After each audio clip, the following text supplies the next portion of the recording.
Bonjour à tous, content de vous retrouver pour cette quatrième vidéo. Le sujet d'aujourd'hui sera non pas sur l'électricité, mais sur le robot tondeuse. Je ne vais pas vous comparer les marques entre elles. Les grandes lignes, le principe est tout le même. Suivant les marques, des technologies différentes et des technologies supplémentaires suivant le prix que vous allez mettre dans votre robot. Voilà, c'est juste pour vous dire comment ça fonctionne et voilà. Moi, je trouve que c'est un outil super surprenant. Il y a plus quand même de points positifs que de points négatifs. Voilà, donc j'ai une petite surprise à la fin pour ceux qui pourront éventuellement aimer. C'est une petite chose que j'ai construit pour le robot et je vous le mettrai en fin de vidéo. Si vous voulez avoir la suite des informations pour la sortie des vidéos, ben, je vous inviterai à vous abonner et à cliquer pour être averti de la sortie des vidéos. Voilà, allez, je sors tout le matériel et je vous explique comment ça fonctionne. A tout de suite. Donc voilà, déjà un robot tondeuse, qu'est-ce que c'est? C'est cet appareil qui est ici. C'est plus gros qu'un robot aspirateur de maison, mais le principe il est quasiment le même. C'est-à-dire vous avez l'appareil par lui-même, vous avez un poste de charge, un socle de charge, et vous avez sur le dessus, vous avez un bouton de commande, vous avez un stop en cas d'urgence et vous avez un réglage de la hauteur de tonte. Suivant les modèles que vous avez des programmations. Alors celui-là, il a une application reliée sur le téléphone. Le modèle un petit peu inférieur n'a pas cette application, il est tout manuel. Le robot, comment il fonctionne? Vous devez délimiter tout autour de votre zone à tondre. Vous devez fixer un fil au sol. Ce fil, c'est un fil électrique tout simple qui est comme ça. C'est un fil de 1 mm qui va se fixer tout le long de votre zone à tondre et il sera fixé avec un crochet comme celui-là. Vous voyez, quand vous allez le mettre au sol, vous allez le fixer comme ça et l'enfoncer avec un marteau. Effectivement, au début de l'installation, le fil, on le voit. Aujourd'hui, moi, chez moi, je ne le vois plus. Donc, vous n'avez aucun problème d'esthétique, parce qu'effectivement, au début, ça ne paraît pas comme ça paraît bizarre, ce fil qui traîne au sol. Vous êtes obligé de vous mettre à 5 cm de la bordure pour que le robot puisse passer, parce qu'à un moment de ses fonctions, il tond les bords, c'est-à-dire qu'il va faire tout le long du fil que vous avez positionné sur votre terrain, et il va tondre tout autour. Donc si vous avez une bordure, il faut qu'il puisse passer à côté de la bordure d'environ 5 cm. Si votre bordure, comme chez moi ça arrive, votre bordure est au niveau du sol, eh ben, vous pouvez à la limite le coller contre la bordure parce que lui, il passera à cheval dessus et ça ne sera pas un problème pour lui. Par contre, si la bordure dépasse du sol, il faut effectivement se tenir à 5 cm. Autour des arbres, alors c'est où vous avez des arbres où le tronc, il n'y a pas de branche sur le tronc, donc c'est pas un problème, il va taper dedans et il va faire marche arrière, il va faire une manœuvre.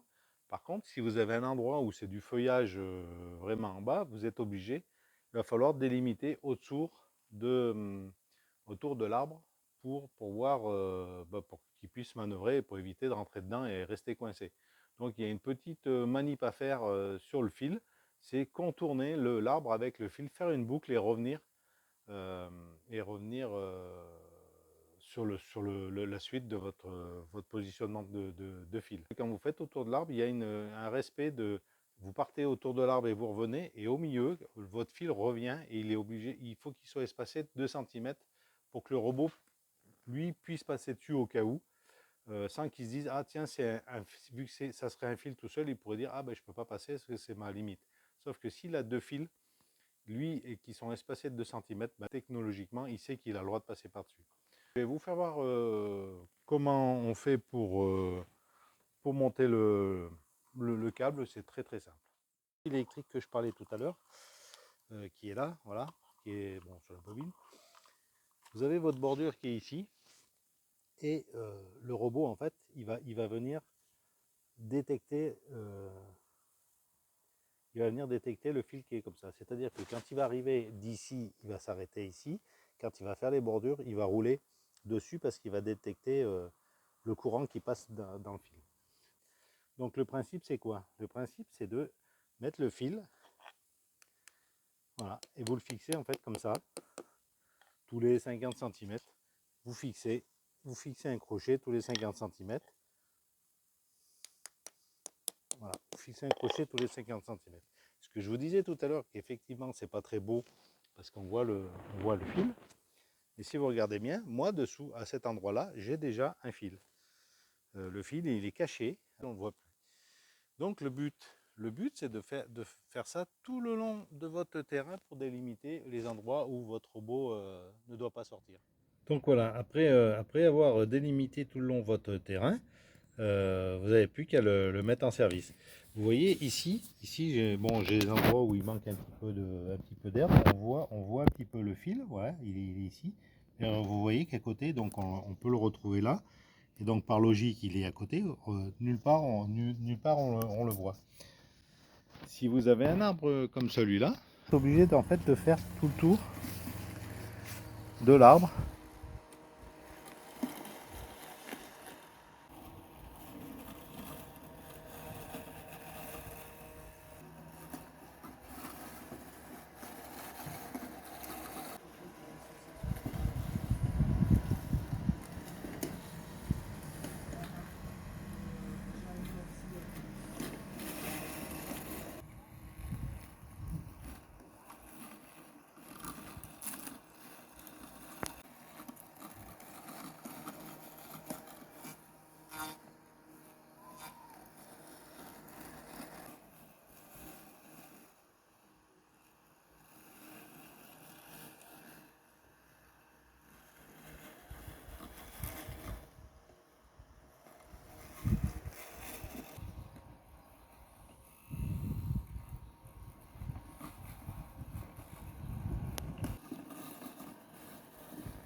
Quand il n'a plus de batterie, qu'est-ce qui se passe? Eh bien, lui-même, il retourne tout seul à son poste de charge, tout en suivant le câble, qu'il a sur la périphérie de votre terrain. Si vous le programmez, pour tondre de telle heure à telle heure, il va faire ses tontes, il va charger. Alors que si par exemple vous programmez pendant 3 heures, lui il ne va pas tourner pendant 3 heures. Enfin, il va tourner 1 heure, voilà. Il va être obligé d'aller se recharger. Donc quand il s'est rechargé, vu qu'il est encore dans la période que vous lui avez indiqué sur la programmation, il va ressortir, il va retondre jusqu'au bout de ces 3 heures. Et au bout des 3 heures, il va rentrer même si la batterie n'est pas vide.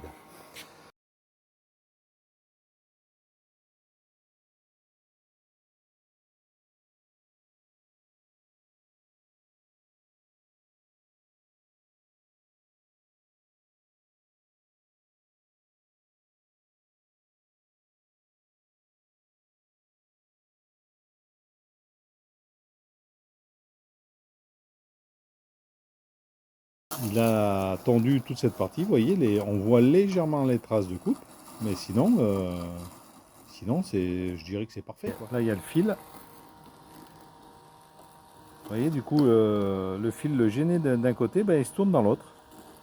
Vous voyez, là, il y a le fil qui délimite l'arbre. Donc, pareil. Hop, il a détecté le fil. Il n'ira jamais sous l'arbre. Ici, vous voyez, hop, il sait juste, si vous regardez bien, le fil va apparaître.